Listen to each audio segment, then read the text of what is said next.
আচ্ছা বেদর আলী, সময় তো অনেক হয়ে গেল গা, তোমাকে কাহিনীটা কি হয়েছে একটু কওছে দেখি।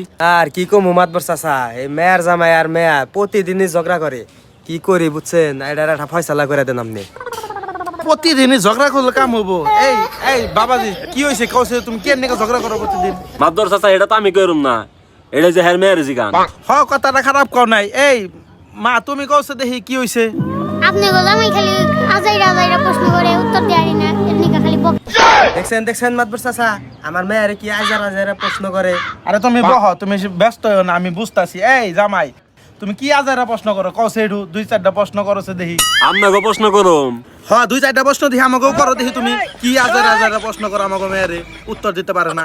ঠিক আছে মাদর সাহেব, প্রশ্ন আমি করুম, উত্তর যদি না দেন তাহলে কিন্তু আপনাকে মেয়ের আপনারা যাবেন কেন থেকে। কি এত বড় কথা? আমি উত্তর দেয়ারুম না? 80টা গ্রামে মাতবরি করি, আমি বিচার করি, আমি উত্তর দেয়ারুম না? এই তোমার কত প্রশ্ন আছে, করো দেখি, তুমি করো। अभी मजा आएगा ना भिड़ो। এটা দেবে কি করবা? যাইতেছে আপনার প্রশ্ন না করলে বলে। দেখাও দেখি তুমি।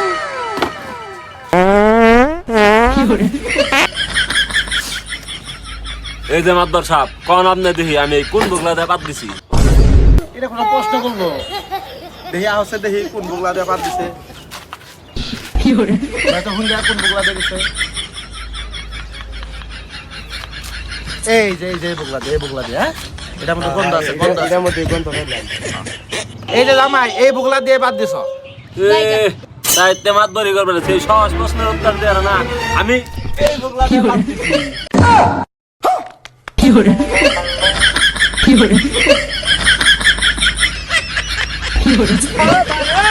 Hey!